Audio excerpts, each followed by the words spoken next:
Yo, what's the deal, fam? As we walk into the new year, there are three items, three narratives, or three debate points that we're leaving in 2024 as we trek and move forward into 2025. Number one, rap is a young man's game. Hip hop is so young. The fact that people were even stating that, including myself, I said it from time to time, but that's the beauty of education, right? You learn. We're so far from the truth concerning that. Because if you look at all the active individuals who kept hip hop hot this year, they're all veterans, whether we're speaking Q-Tip, LL, Common, Pete Rock, the list goes on and on. Even if you're speaking about Kendrick, Overly Dedicated came out 2010. He's approaching almost 15 years of being active. If that's not considered being a veteran, I don't know what is. So this whole notion that rap is a young man's game, that's cool.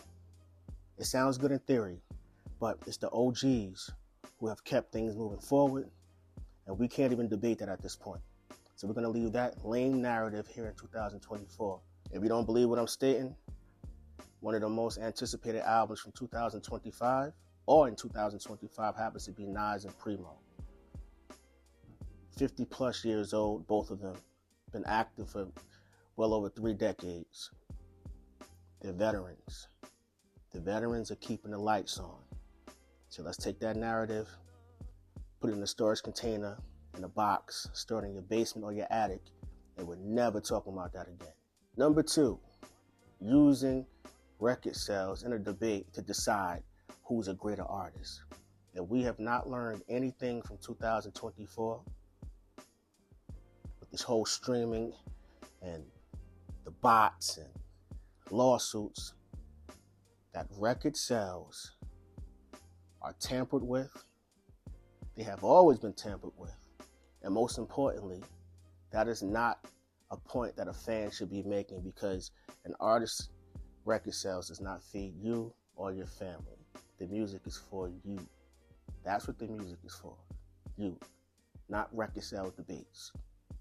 So going forward, 2025, we're not talking about how many times they debuted number 1. We went from record labels shipping 500,000, calling it gold, to now discovery mode on Spotify. That is not a barometer of who is the world's greatest artist. It's not. It really isn't. Number 3, the term clout chasing. A lot of you don't know how to have discourse, so everything turns into an argument. So when you don't have anything to say, the first thing you state is, oh, you clout chasing. No, I'm not clout chasing. I gave you empirical evidence. You didn't want to hear it. You didn't have a comeback, a valid comeback at that. And now, all of a sudden, someone's clout chasing. No. Speaking fact is not clout chasing. I'm not sure who came up with this term, but I'm over it. If you can't have discourse like an adult without getting mad, tempers flaring on the internet, saying all types of outlandish things in comment sections, maybe hip-hop is not for you. Because we always talk about it's about competition. I get that too. But all competition isn't healthy competition. So this clout chasing term, if you can't have discourse like mature adults, if you don't have an adequate or sufficient comeback, just bow out gracefully, live and learn, take the information that's being put forth, do your own research, and move on from that. But every reply cannot be somebody's clout chasing. That's immaturity. And that goes back to that mindset of rap or hip hop as a young man's game. No, we need to mature. Moving forward, we're progressing. So number 1, trends that we're leaving in 2024, rap is not a young man's game. The goal is to progress and get older and mature in the culture, right? If you look at all the individuals who are active right now, they're 30, 35 plus. Number 2, record sales, that is not an adequate debate point because, like I stated before, numbers have been skewed from the beginning of time up until the present. You know what's going on in the news. Do the research. And number 3, clout chasing. That is not a response to everything. It's okay to bow out gracefully. Say, I didn't know that, or I'm learning. I do it every day. It's your man Eeze, the Eeze Experience. Happy New Year. Progression, prosperity, peace, love, smile. I appreciate you all out there. Go get yours. Yeah. Hey, yo, Eeze. Oh, what's the deal, fam? It's your man Eeze. I want to take some time to show some appreciation to a legend, an icon, the most influential in hip-hop history, in my estimation. Queen's very own, Mr. Q-Tip, Kamal the Abstract. He had an outstanding 2024. The momentum started at the end of 2023, going into 2024, and then it was set to have some great news going in 2025 as well.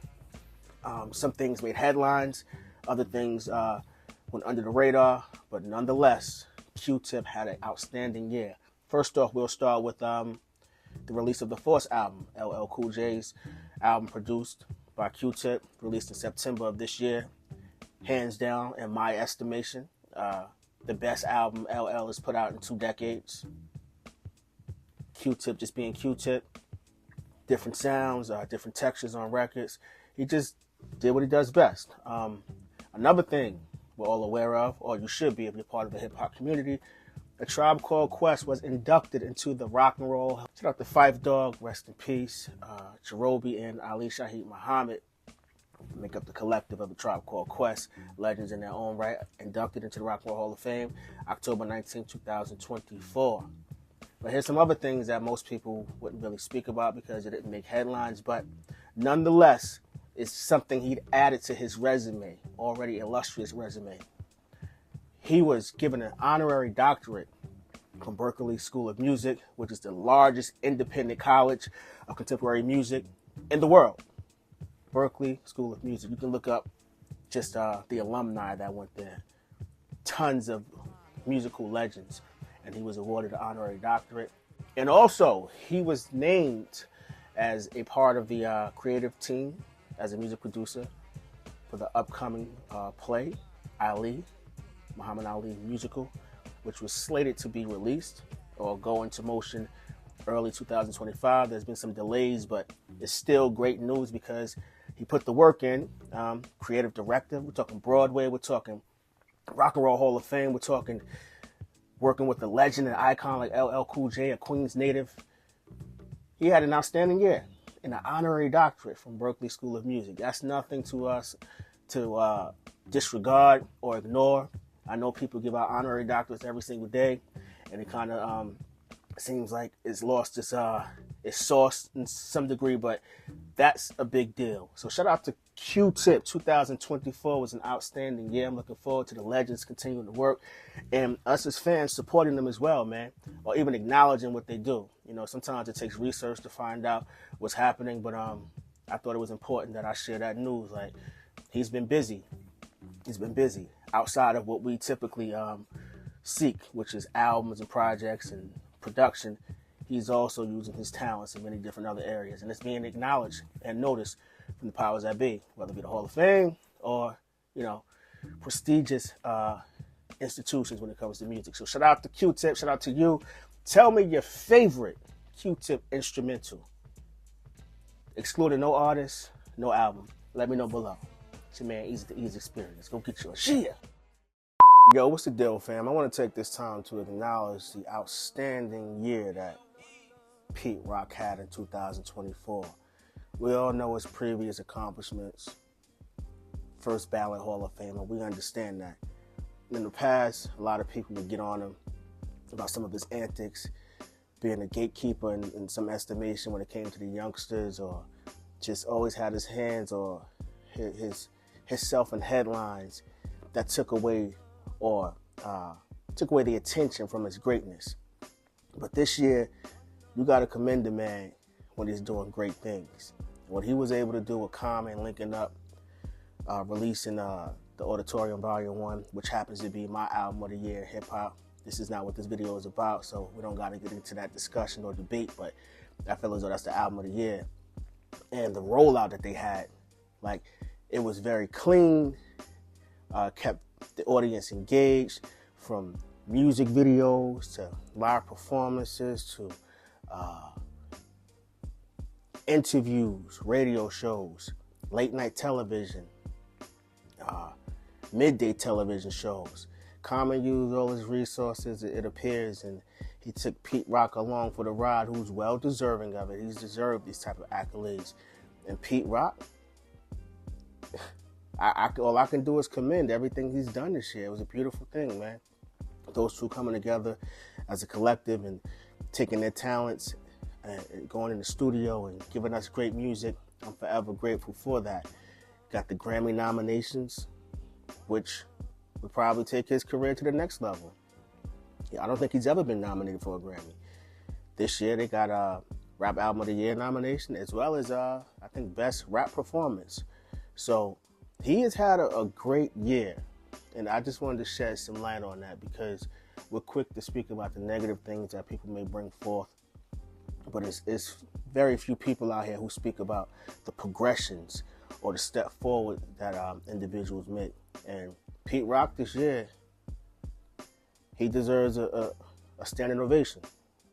Him and his partner Common, you know what I'm saying? Like, they had a great year, but Pete Rock in particular, it's great to see the legends shine, but allow the accolades or the attention to come from the talent that they've been blessed with, you know?